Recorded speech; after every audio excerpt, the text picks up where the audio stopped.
उपस्थित आवाज को सुन रहे प्रेमी भाई बहनों से आग्रह है कि एक छोटी सी गुरु वंदना होने जा रही है। आप इसको सुनते करते हुए दर्शन मंच की तरफ आने की कृपा करेंगे।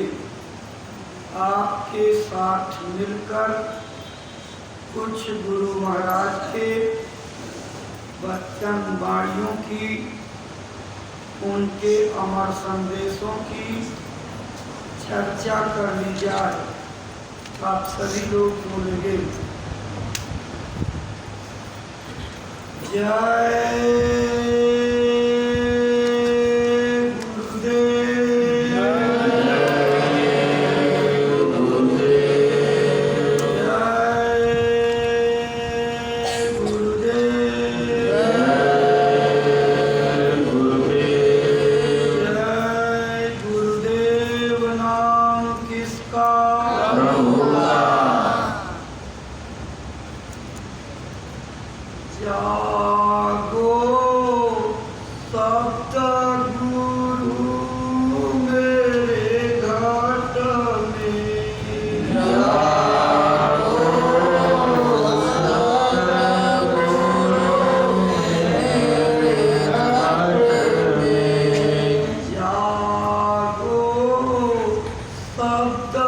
गुरु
जागो सतगुरु मेरे घाट में।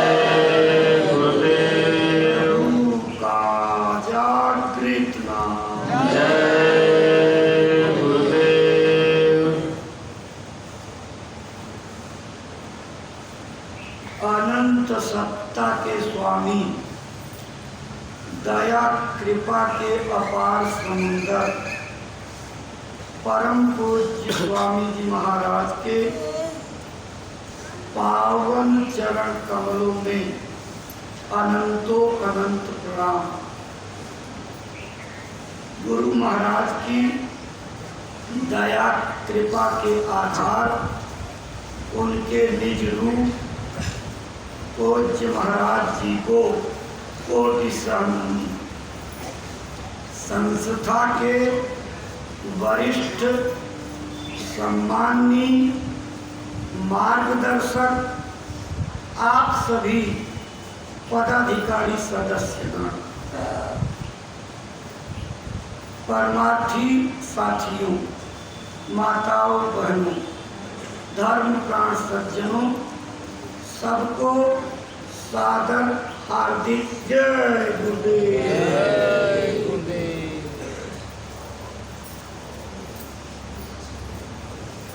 प्रेमी भाई बहनों,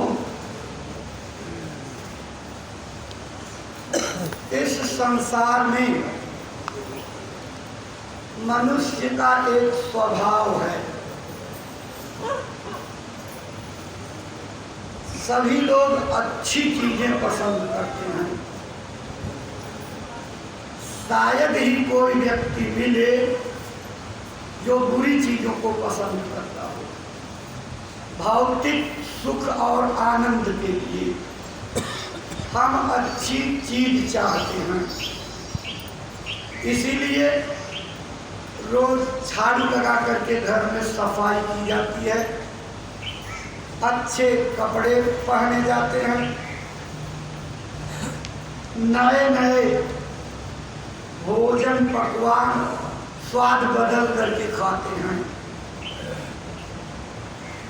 शायद ही कोई खराब खाना पसंद करता हो। ये मानव स्वभाव है और इसी तरह से कुछ जीवों का भी स्वभाव है। एक कुत्ते को आपने देखा होगा, जब वो अपने बैठने की जगह तलाश करता है तो पहले उसको अपने पैरों से खुरच करके अपने योग्य बनाता है, अपना मन उसका संतुष्ट हो जाए। जब संतुष्ट हो जाता है तब उस जगह पर बैठता है। हम आप भी अगर किसी के घर जाएं मेहमान बन करके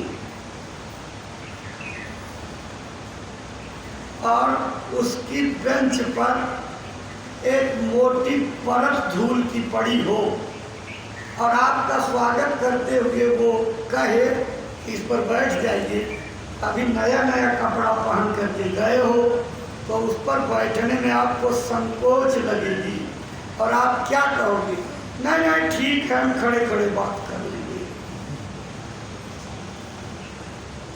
एक और व्यवहारिक बात है, मान लीजिए उसके चारपाई पर किसी छोटे बच्चे ने टट्टी कर दी है और वो होश नहीं उसको रहा और आप देख रहे हो इस चारपाई पर बच्चे की टट्टी लगी है और अगर आपसे कहें बैठो भैया बैठो, आप क्या कहोगे? नहीं ठीक है, हम खड़े खड़े बात कर लेंगे, थोड़ा सा काम है, जल्दी चले जाएंगे, जरूरी काम है।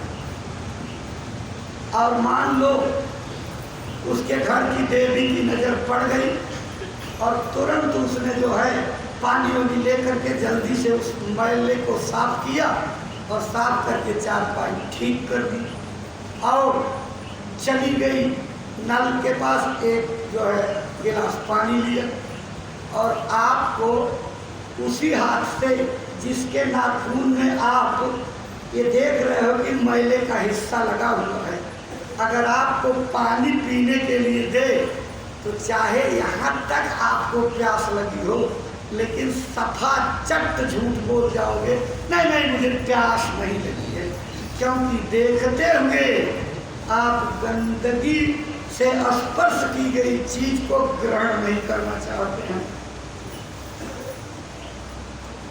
तो परमात्मा कभी जो है हमारे लोगों के चित्त के कूड़ा करकट पर उतर सकता है? कभी कूड़े करकट पर नहीं उतरेगा।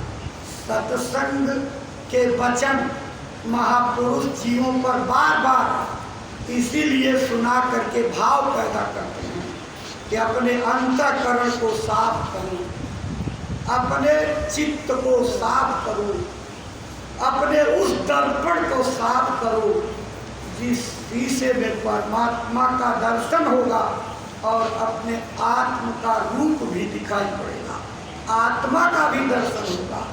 इसी शीशे में जो दोनों आँखों के ठीक बीच में है, आए प्रेमी भाई बहनों,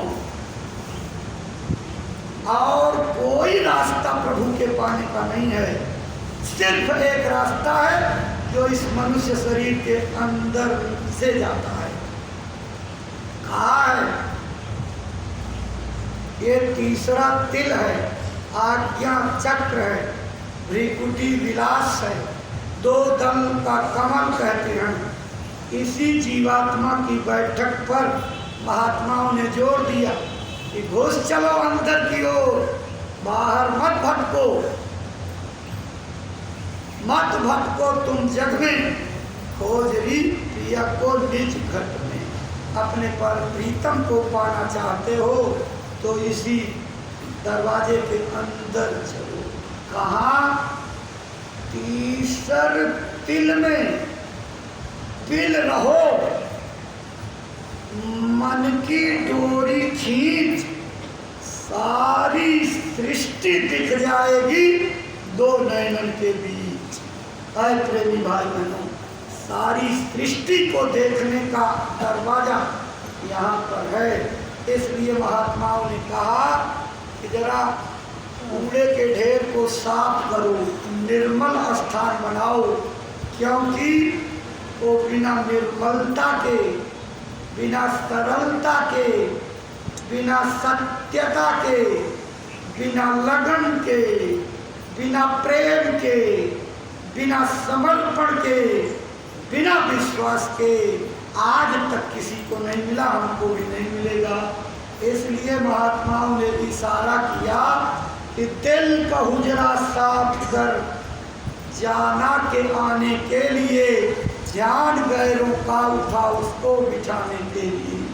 चाहते तो सभी हैं मालिक मेरे अंदर उतर आओ, लेकिन जब तक ये दिल का हुजरा, दिल की गंदगी, ये ऐबों का जखीरा, बद ऐमालों का भंडार, ये पापों और गुनाहों का खजाना यहाँ से आप साफ नहीं करोगे, तब तक उसको उतार नहीं सकते। एक दिल लाखों तमन्ना, उस पर भी भारी हविस, फिर ठिकाना है कहाँ उसको टिकाने के लिए। दिल तो आपका एक और लाखों तमन्नाओं को आपने उसमें जगह दे रखी है, तो भगवान के बैठने की जगह कहाँ रहेगी? जैसे कभी कभी मैंने देखा दफ्तर में गिनती की कुर्सियां हैं और सब कुर्सियों पर आदमी बैठे हुए हैं अगर एक आदमी और कोई सम्मानित आ जाए, वो अगल बगल देखता है, जब सारी कुर्सियां भरी हुई हैं तो उस कुर्सी पर बैठेगा, या तो वो चुपचाप वापस चला जाएगा, क्योंकि अपनी बेइज्जती कोई नहीं चाहता, निरादर कोई नहीं चाहता कि मेरा अपमान हो, वो कुर्सी छोड़ करके चला जाएगा। या कोई उसमें ऐसा विचारशील आदमी बैठे जो उसके सम्मान को देखते हुए खुद कुर्सी खाली कर दे, कहे आइए आइए बैठिए। तो आपके अंदर ये जो चित्त में बैठे हुए हैं, काम, क्रोध, लोभ, मोह, अहंकार, 25 प्रकृतियां और भी विकार, ये सब आसन जमा करके बैठे हुए आपके चित्त में। परमात्मा अगर आता भी है तो इतने निर्लज्ज और इतने हठी और जिद्दी हैं, ये जगह छोड़ करके जो है उनका सम्मान नहीं करते। तो भगवान कैसे बैठेगा? आएगा दरवाजे तक चला जाएगा। इसलिए आपको इस जगह बैठने के लिए, परमात्मा के लिए जगह खाली करनी पड़ेगी। और वो जगह कब आपको मिलेगी? जब तक आपके अंदर वाली आंख नहीं खुलेगी, तब तक परमात्मा को बैठाने की कोई फिक्र आपके अंदर नहीं होगी। ये तो सब देखी दिखावटी लफाजी बातें हैं। बुलबुल बुलबुल आंसू हम लोग गिराते हैं, हम भी गिराते हैं, आप भी गिराते। ये दिखावटी आंसू हैं, घड़ियाली। परमात्मा को पाने का तड़प और विरह का दरवाजा तब खुलता है जब दिल की आँख खुलती है। तीसरी आँख खोलने का काम पहले करो, उसके बाद जो है कूड़ा करकट वाला दर्पण साफ होगा।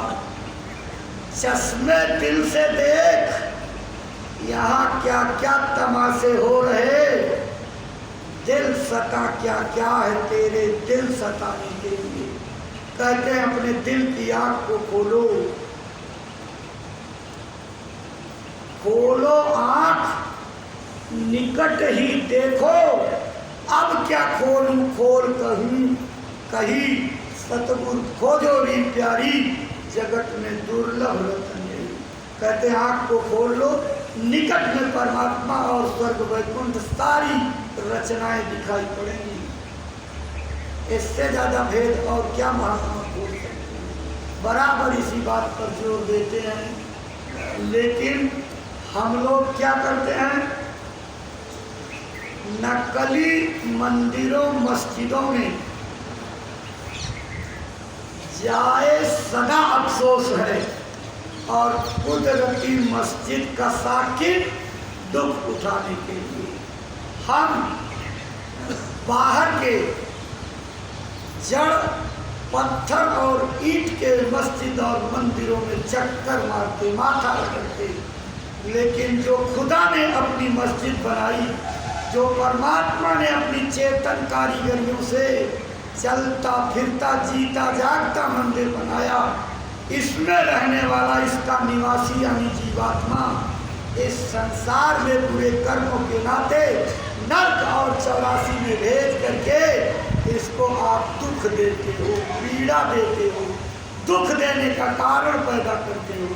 क्षणिक आनंद के लिए, 2-4 मिनट के सुख के लिए आप करोड़ों जन्मों की मुसीबत बुला लेते हो, मोल ले लेते हो।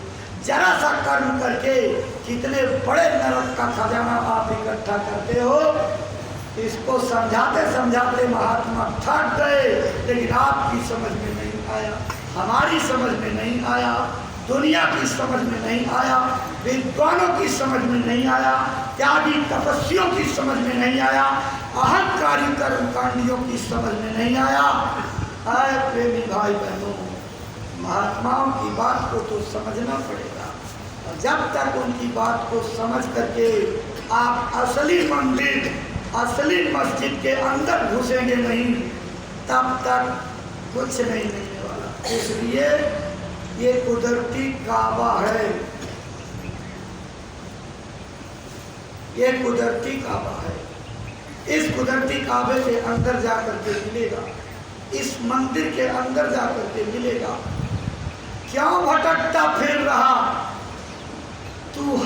तलाशे यार में, रास्ता साहे रग में है दिलवर पर जाने के लिए। बाहर कहाँ भगवान को तलाश रहे हो, वो बाहर कहीं नहीं मिलेगा।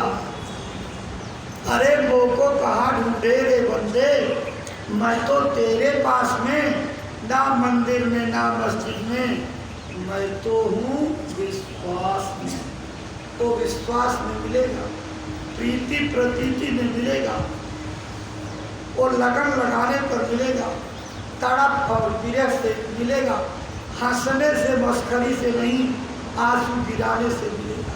हम ये काम करते नहीं तो परमात्मा कैसे मिलेगा।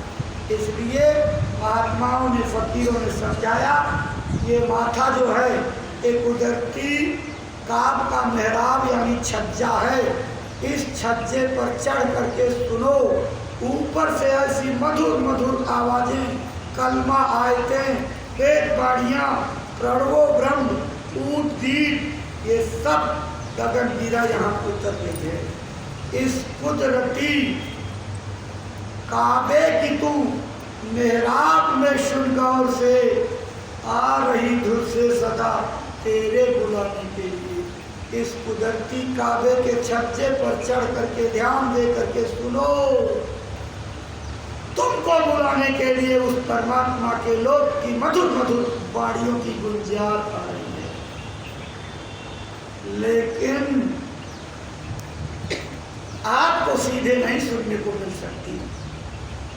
आप चाहो कि आप कानों में कांच गला करके बंद कर लो, और चाहो तो आपको अपने बल, विद्या, बुद्धि, पठन पाठन, इसके अहंकार से नहीं मिलने वाली।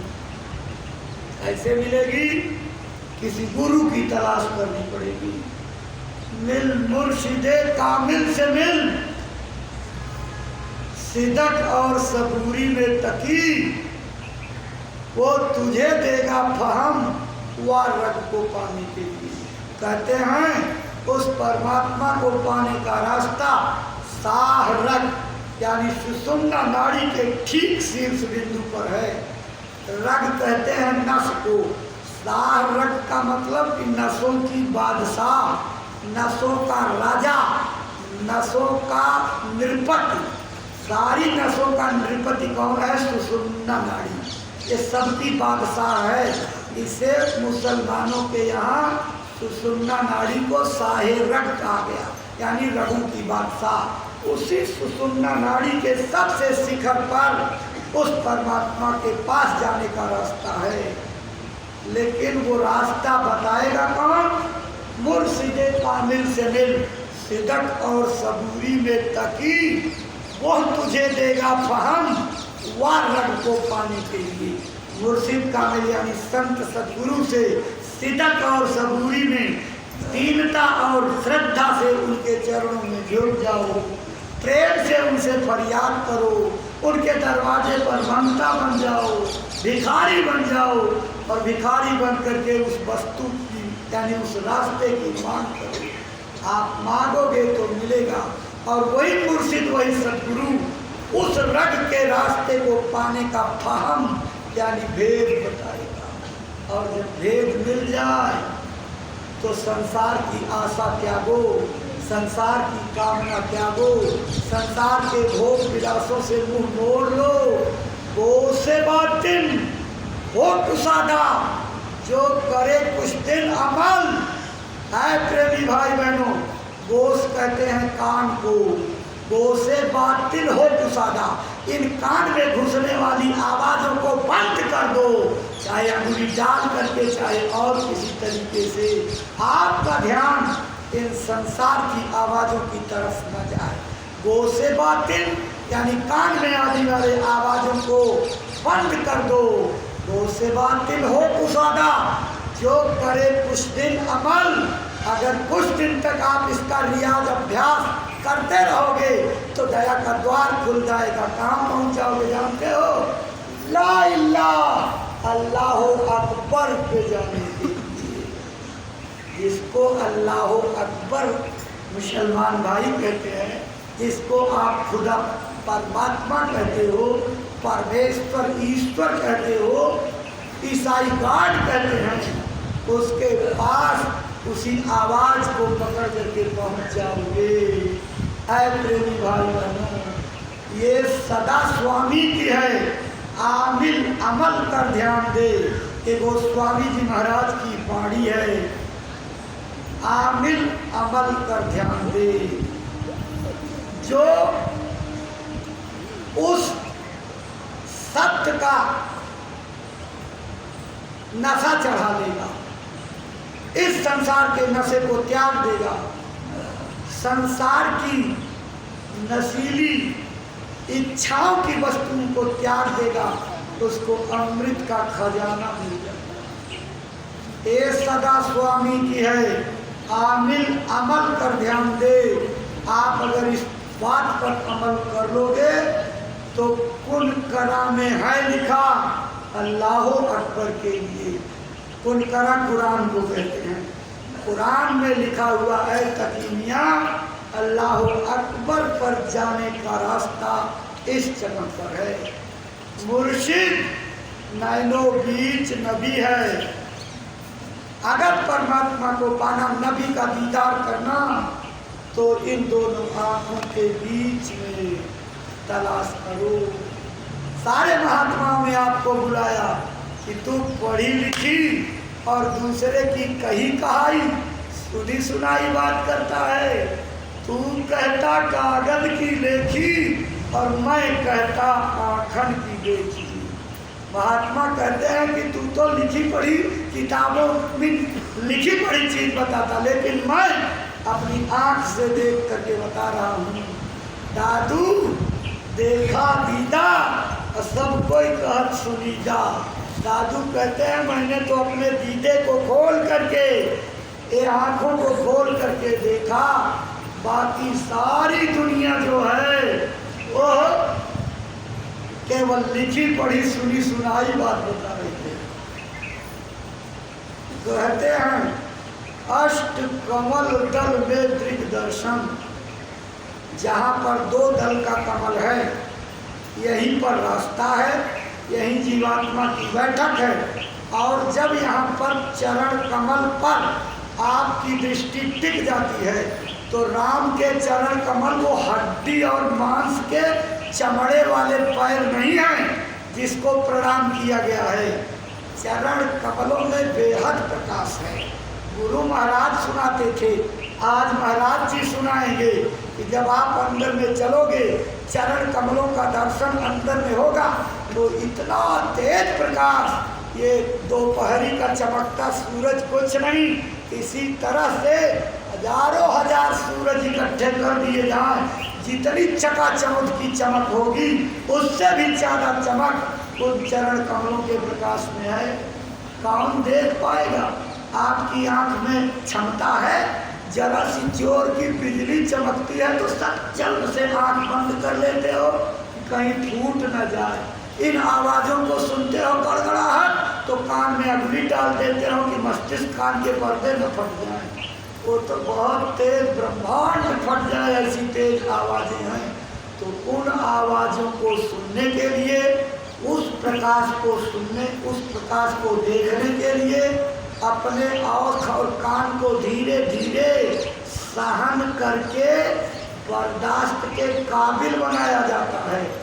तब होता है जैसे कोई आदमी, जैसे बाप ने जो है डांट फटकार दिया कि चल तेरे लिए मेरे घर में जगह नहीं है, जा तू कहीं कमा खा, तो चला गया टेक में आकर के सनक मिजाजी बच्चे होते हैं और चला गया शहर। तो गांव के लोग रहते थे, ठेला रिक्शा खींचते थे। कहा भाई अगर पेट पालना है तो चलो ये रिक्शा ठेलो। तो गया, वो बोझा लगा हुआ रिक्शा जब पहले दिन ठेल करके आता है तो लगता है सब लाठी पीठ पर पड़ी है, पैरों में इतना तेज दमक। तब अंदर अंदर पछताता है कि बाप की डांट ही सह लेते तो ठीक था, ये सब लाठी के तरह से पीड़ा अब बर्दाश्त नहीं होती। लेकिन उसका बेशर्मी मन वो पिता के प्रेम को नहीं याद करता और क्या करता, वही बार बार अभ्यास करते करते साल 2 साल में इतनी तेजी से ठेला खींचने लगता कि उसको कोई पीड़ा नहीं होती। जैसे पल्लेदार पहले बार जब ट्रक से राशन का बोरा उठाते हैं तो मालूम पड़ता है एड़ी से लेकर के चोटी तक सब चला गया, लेकिन जब ढोते ढोते 10 दिन 20 दिन महीने 6 महीने साल भर पूरा अभ्यास हो जाता तो बच्चों के खिलौने की तरह से बोरी उठा करके फेंकते रहते हैं। अभ्यास की चीज है। ऐसे ही आपको भी प्रेमी भाई बहनों अभ्यास करके बर्दाश्त करने की आदत। इस जो भजन कराया जाता ये अभ्यास के लिए ही, थोड़ा सा अभ्यास आपको हो जाए, आप आने वाली तमाम उसके साथ की कठिनाइयों को झेल सको। लेकिन जरा अपने को तौलिए, आप 50 साल के सत्संगी, हम भी थोड़ा अपने को कहते हैं कि इतने समय से संगत से जुड़े हुए हैं, लेकिन अभी कोई मन पर चोट पहुंचाने वाली बात जाए तो जानते हो कैसे लगता है। जैसे किसी जानवर के घाव में से कौवा चोंच लगाकर उसकी मांस के लोथड़े को निकाल दे, ऐसे हम लोग तिल मिला जाते हैं। और भला बुरा जितना कुछ हो तो गुरु महाराज ने तो कहा था बर्दाश्त करो, कम खाओ और किसी की निंदा आलोचना मत करना। यही 3 बातें पकड़ लेते तो हमारा आपका सबका जीवन चला जाता। लेकिन न हम पकड़ पाए, न आप पकड़ पाए, न देश के लोग पकड़ पाए। अगर पकड़ लेते हम सब लोगों का काम तो हो जाता, बेड़ा पार हो गया होता। लेकिन ये बात ही नहीं पकड़ पाए। न कम खाना सीखे न कम खाना सीखे।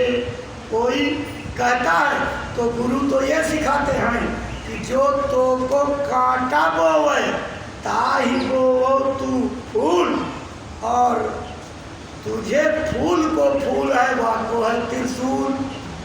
अगर तुम कांटा बोने वालों के लिए फूल बोओगे तो तुम्हारी डगर में फूल ही फूल मिलेंगे और कांटा बोने वाले के रास्ते में त्रिशूल मिलेंगे। लेकिन आप गुरु की बाणी को भुला करके और ज़्यादा चालाक बन जाते हो।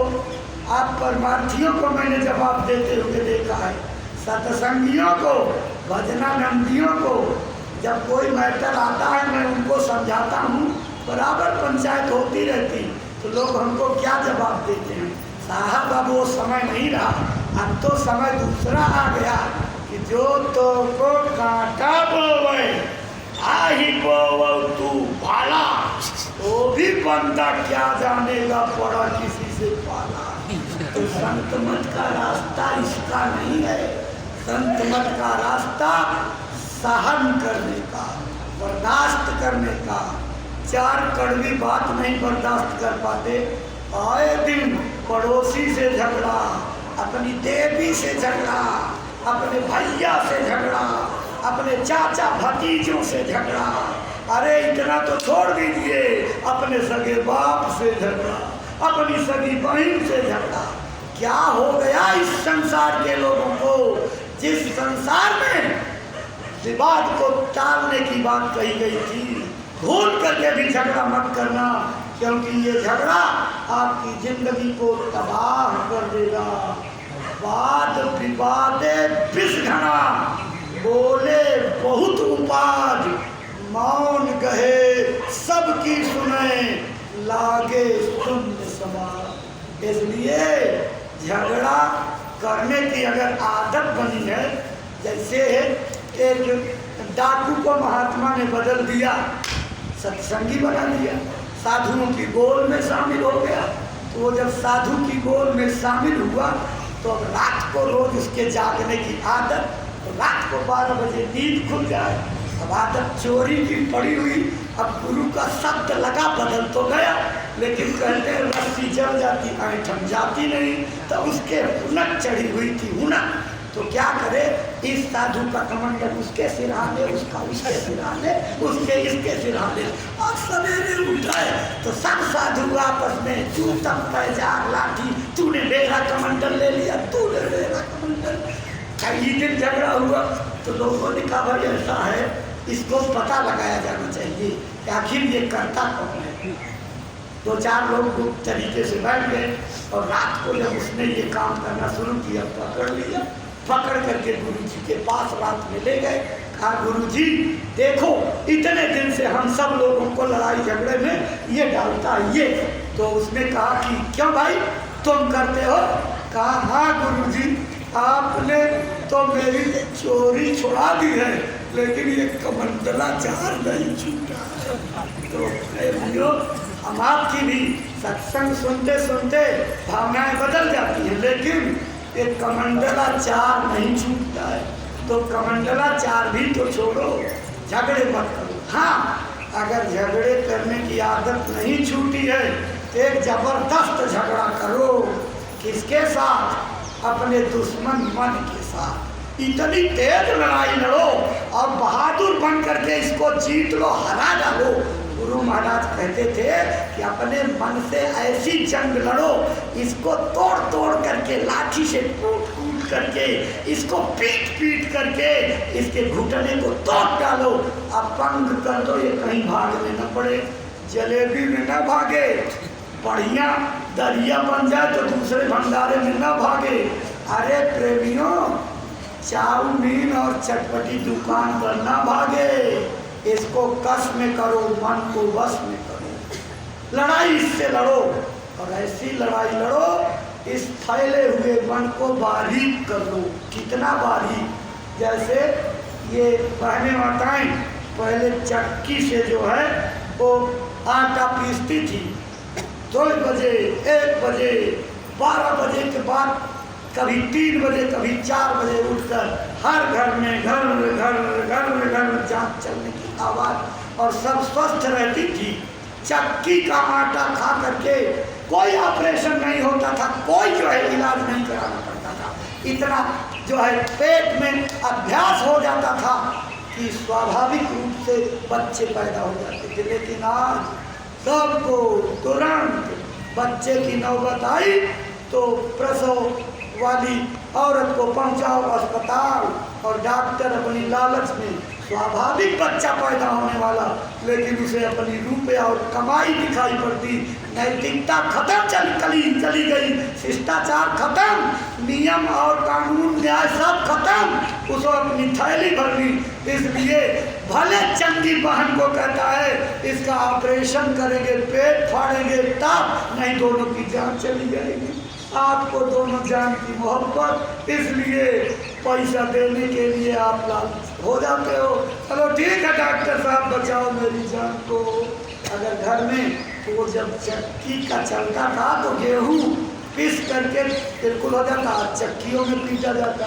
तो गुरु महाराज इशारा करते थे अपने मन को भी पीस करके ऐसे मैदा बना लो, मन महीन कर लीजिए, मैदा कर लो, मन मैदा कर लीजिए, नन्हा कर पीस और तब सुख पावे सुंदरी। तो ब्रह्म झलक कैसी असली सुख पाना है और ब्रह्म का दर्शन इस मस्तिष्क के अंदर करना, तो इस मन को पीस पीस करके मैदा बना दो। इसी लड़ाई को लड़ो, जंग जीत लो प्रेमियों। अगर ये जंग जीत गए तो महाराज जी प्रार्थना सुनाते हैं ना, बड़ा पैरी ये मन घट में, इसी का जीतना कठिना, और जिन्होंने मार मन डाला उन्हीं को सूरमा कहना। तो वीर बहादुर बनो। आपको काहिल, जाहिल, आलसी, निखट्टू ये बनाने का सपना गुरु महाराज ने नहीं देखा था। आपको कूड़े करकट से निकाल करके अपनाया था, हम सबको अपनाया था। तो इसलिए कि मेरे बेटे फुर्त, बहादुर, कर्मशील, कर्मठी, उद्योगी, तड़प पीड़ा से भजन करने वाले, सेवा में शरीर का तेल निकालने वाले। लेकिन आप तो, हम तो मन के गुलाम हो गए। हम सभी लोग मन की धारा में बह गए, गुरु के वचन याद नहीं रहे, गुरु के वचनों पर हम चलना नहीं चाहते और सारी दुनिया में डंका बजाते हैं। हम तो जय गुरुदेव के चेला हैं। बड़ी तेजी से कहते हैं। गुरु महाराज कहते थे चेला माने केवल कपड़ा पहन लेना, चोंगा ओढ़ लेना, इसको चेला नहीं कहते हैं।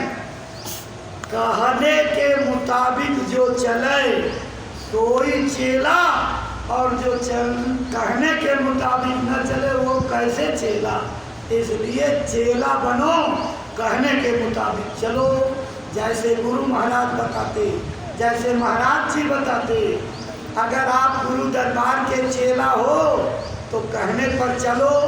बता दिया जाता है कि गांव गोद ले लो, तो आप तो यहाँ से खूब रास्ते में योजना बना करके जाते, और जब तेल नून लकड़ी और इसके इर्द गिर्द घूमने लगते तो गुरु के वचन भूल जाते।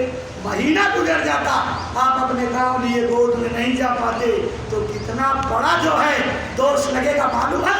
गुरु के वचनों का जो पालन करने से कतराते, उनका पांव नरक की ओर चला जाता, अधोगति की ओर चले जाते। इसलिए गुरु के वचनों को छोटा मोटा मत समझना। महाराज जी ने जो आदेश दिया, गांव गांव जाओ, गोद ले लो, एक एक गांव में जा करके रोज रगड़ते रहो। अरे प्रेमियों, यही काम आपको सौंपा गया, यही गुरु की परीक्षा है, यही गुरु की दक्षिणा है, यही पास होने का एक सूत्र मिला है। भक्ति में पास हो चलो।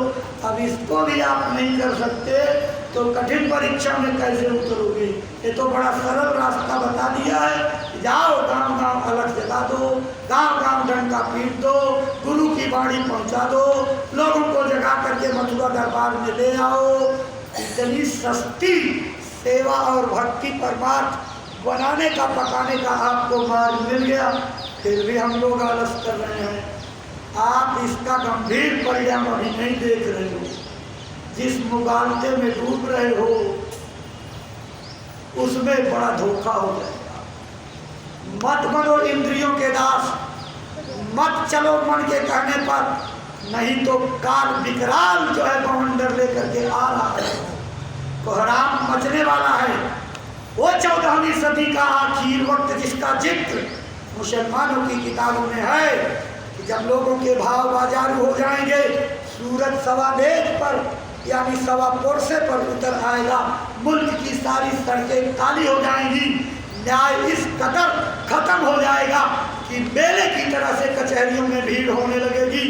लोगों के नज़र से माँ बेटी की पहचान इस कदर चली जाएगी कि लोग अपनी सगी बेटी और बहनों को नहीं पहचान पाएंगे।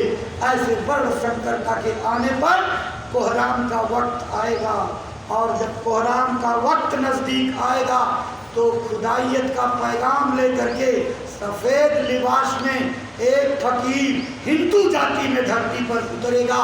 सारी मानव जाति को इंसानियत का ही नहीं, सारी खुदाइयत के राज का भरा हुआ पैगाम सुनाएगा।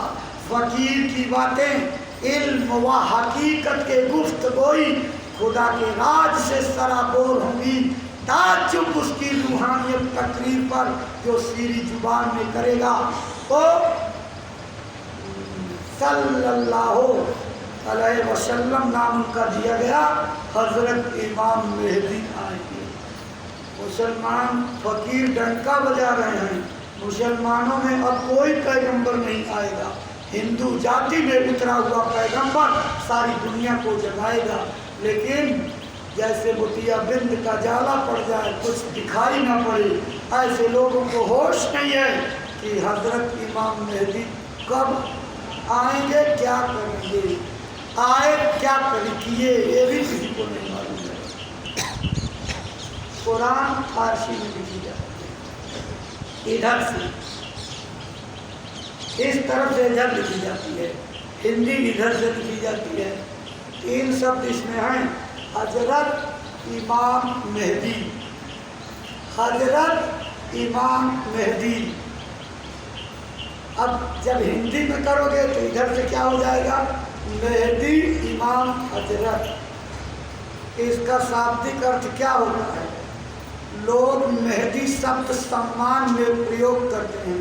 जैसे मुसलमानों में आए हुए फ़कीरों के लिए आई हुई पैगंबरों के लिए उन्होंने प्रयोग किया कि मेहदी हसन, मेहदी हुसैन, मेहदी मोहम्मद। ये जयकारा लगाने वाला शब्द है। मेहदी का मतलब जय होता है और इमाम का मतलब गुरु से होता है, रास्ता बताने। जो गुरु का अड्डा होता है मुसलमानों के यहाँ उसको इमाम बाड़ा कहते हैं, यानी गुरु का अड्डा, गुरु का केंद्र। तो दूसरा शब्द बीच में आया, इमाम माने गुरु। और हजरत, हजरत देवता को कहते हैं। हजरत मोहम्मद साहब, हजरत फलाने माने देवता फलाने, देवता फलाने फरिश्ता, तो देव होता है। अब अगर हजरत इमाम मेहदी का हिंदीकरण करोगे तो इधर से जय, इधर से गुरु, इधर देव आता है। अब इससे ज़्यादा इशारा और आपको क्या किया जाएगा कि धरती पर, और इतिहास याद करो, जिस समय 1986 में गुरु महाराज अपने हुजूम को विशाल काफिले को लेकर के, दूरदर्शी काफिले को लेकर के जब चले थे अयोध्या से, तो उनकी किताबों में लिखा हुआ, जिस वक्त वो फकीर अपने बेशुमार हुजूम को लेकर के गहरे दरिया पार करता हुआ पूरब से पश्चिम जाएगा, उसी समय से मुसलमानों का धरती पर खात्मा शुरू हो जाएगा। आपने देखा तमाम मुसलमानी राष्ट्र आपस में लड़ने लगे। कभी सीरिया लड़ रहा, कभी लीबिया लड़ रहा, कहीं इजराइल लड़ रहा, तो कहीं सऊदी अरब लड़ रहा, ईरान इराक लड़ रहा है। आपने देखा तमाम मुल्क आपस में लड़ करके कितने लोगों का खून खराबा हो रहा है। लोग अगर अपने ईमान और रहम पर आ जाएं, बद ऐमालों को यानी गुनाहों से तौबा करके अगर मालिक की बंदगी यानी उसकी इबादत करने लगे। गुरु महाराज ने मुसलमानों को कितना खुदाई पैगाम सुनाया और कहा कि अब खुदा का सच्चा यकीन करो, इंद्रियों की पूजा नहीं, अपने नफ्सों की पूजा नहीं, आप जो है अपने मालिक की सच्ची पूजा करो, नमाज सच्ची अदा करो, अपने घर की देवियों से भी नमाज अदा कराओ। जब वो नमाज अदा करेंगी तो नेक औलादें पैदा होंगी और लोगों के अंदर गुनाह नहीं रहेंगे। मालिक बंदगी पा करके आप पर खुश हो जाए। प्रेमी भाई बहनों, आपको भी अपने घरों में नेक औलाद पैदा करने के लिए भगवान की पूजा, भगवान की बंदगी, भगवान को पाने की साधना करनी चाहिए। जितना ज़्यादा भजन करोगे उतना ज़्यादा आपकी औलाद नेक पैदा होगी, और जितना ज़्यादा लालच कपट में पड़ करके बेईमानी ठगी चोरी करोगे, आपका चोर बच्चा आपकी ही चोरी कर ले जाएगा। आपका बच्चा आपको बुढ़ाई वेला में कहीं गर्दन काटेगा, कहीं तमाचा मारेगा, कहीं घर से निकाल करके अनाथालय में, वृद्धा आश्रम में पहुंचा देगा। इसलिए प्रेमी भाई बहनों, समझो समय खराब आने वाला है। अच्छे समय को लाने के लिए सारी दुनिया के लोग जुट जाइए।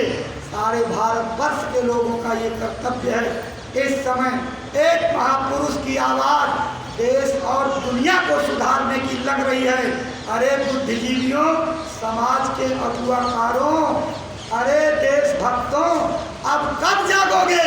सारा देश का बेड़ा गर्क हो जाएगा तब जागोगे। देश का बेड़ा गर्क होने जा रहा है। सारे देश की प्रवृत्ति बिगड़ती जा रही, लोग नशों में फंसते जा रहे, लोग जो है मांस मछली अंडों के खाने में मशगूल होते जा रहे। गलत खान पान से, गलत आहार से बुद्धि खराब हो जाएगी, और जब बुद्धि खराब होगी तो खराब बुद्धि से उम्मत पैदा होती है। जानते हैं खराब बुद्धि कैसे? एक बात आपको बता के, सेवा का समय तो हो रहा, लेकिन आज याद आया है, फिर याद आओ न याद आओ। एक बार गुरु महाराज काफिला लेकर के चले जा रहे थे। एक जंगल में अचानक रुक गए, बड़ा विकट जंगल था। वहाँ एक गड़ेरिया यानी पाल जी भेड़ चरा रहे थे, लंबी लड़की लेकर के, और बाबा जी को देख करके आए, कहा कि बाबा जी आप बाबा जय गुरुदेव हो का? तो स्वामी जी ने कहा हाँ पाल जी हम तो हैं, कोई हमसे दिक्कत क्या? अरे कहें आपसे बहुत बड़ी दिक्कत है। कहें क्या दिक्कत है? कहें मैं यहाँ ये चराता रहता हूँ भेड़ बकरियाँ, तो आपकी गाड़ियाँ कानों में फाड़ती हुई आवाज़ लगाती जाती, बाबा जय गुरुदेव का कहना है शाकाहारी रहना है। इधर से आते कहते हाथ छोड़ कर बिना हमारी ओर, बाबा ये शाकाहार मांसाहार क्या भला है? तो स्वामी जी ने सोचा कि खग जाने खगही की भाषा, इसको इसकी भाषा में समझा दिया जाए तो ये मान जाएगा, कोई से लाख उपदेश करो इसके आएगा नहीं। तो स्वामी जी ने बुलाया नजदीक, कहा कितनी भेड़े पालते हो? कहा 25। कहा अच्छा कुत्ता भी है? कहा 2 कुत्ते हैं।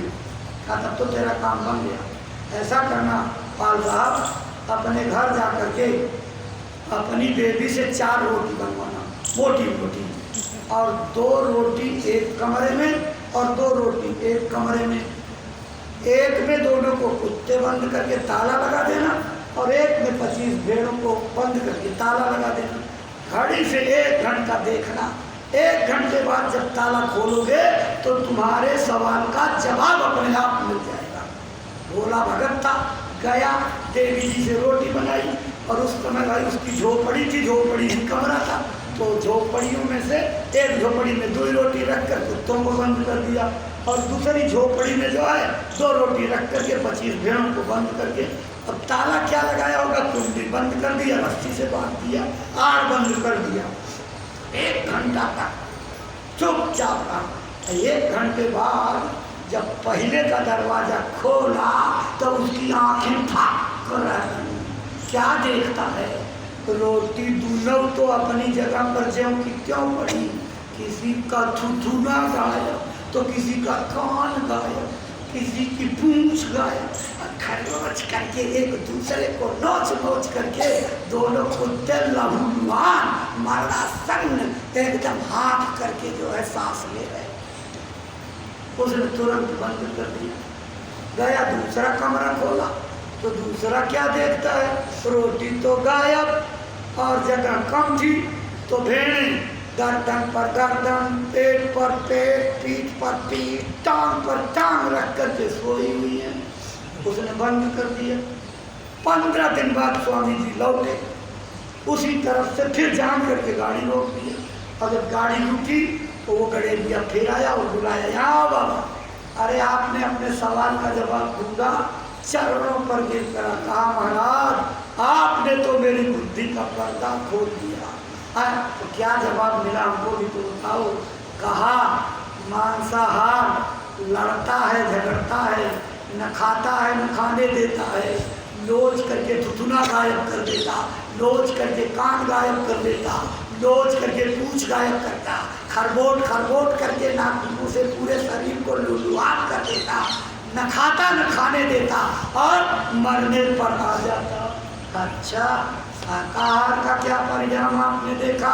का शाकाहार मिल बैठ करके खा लेता, जगह कम रहती तो टांग पर टांग, पीठ पर पीठ, गर्दन पर गर्दन रख करके सोए रहते। महाराज अब मेरे समझ में आया कि सारी धरती पर जो बढ़े हुए झगड़े हैं उसका मूल कारण मांसाहार है। इन कुत्तों ने मुझे नसीहत दे दी और भेड़ों ने मुझे ये नसीहत दे दी, अगर शाकाहार का प्रचार देश में कर दिया जाए तो सारे लड़ाई झगड़े खत्म, मिल बैठ करके जो खा रहा उसको खाने दिया जाएगा, जिसको नहीं है उसको एक तरफ से दे दिया जाए, महाराज सारी व्यवस्था दुरुस्त हो जाएगी। प्रेमी भाई बहनों, इसलिए व्यवस्था जो है सुधारने के लिए महापुरुषों को आगे आना पड़ेगा। वो नहीं आएंगे तो आपको उनकी बात सुनना पड़ेगा। इसलिए अपनी बातों को यहीं पर विराम देंगे। आपकी दूसरी क्रिया है यानी सेवा का समय हो गया। इतनी बातों को अभी 8 बजे से आप लोग नए लोग जो भी आए हैं उसी कंपाउंड में पहुंच जाइएगा। 8:30 बजे से पूज्य महाराज जी जीते जी प्रभु को पाने का रास्ता यानी जो ये दर्पण आपका है इसको साफ करके यहीं आत्मा और परमात्मा का दर्शन कर देगा। स्वर्ग वैकुंठ के दर्शन करने का, तीसरी आंख को जीते जी खोलने का मार्ग बताने जा रहे हैं। अरबों खरबों रुपए से ये रास्ता नहीं मिलेगा, इसलिए लाख अकाज हो, लेकिन 2 घंटे का समय इस सत्संग के लिए जरूर दीजिएगा। 2 घंटे इत्मीनान से 8 से 10 बजे बैठ करके सुन लीजिए। एक एक बातों को तरकीब बता देंगे, घर जाइएगा करिएगा तो लगेगा कि मेरे ऊपर भगवान की कोई शक्ति उतर रही है। आप खुद जाओगे जानोगे। इसलिए रसीद यहाँ काउंटर पर कट रही है, इसको आप जो है कटवा लीजिए और कोई सोइएगा नहीं, नींद ना आने पावे, सचेत होकर, क्योंकि जब आप मुक्ति का मार्ग लेने बैठेंगे तो माया अपना दांव खेलेगी और आपके सिर पर सवार होकर के घुमाना शुरू करेगी और ऐसे झूल झूल करके गिरते हैं लोग।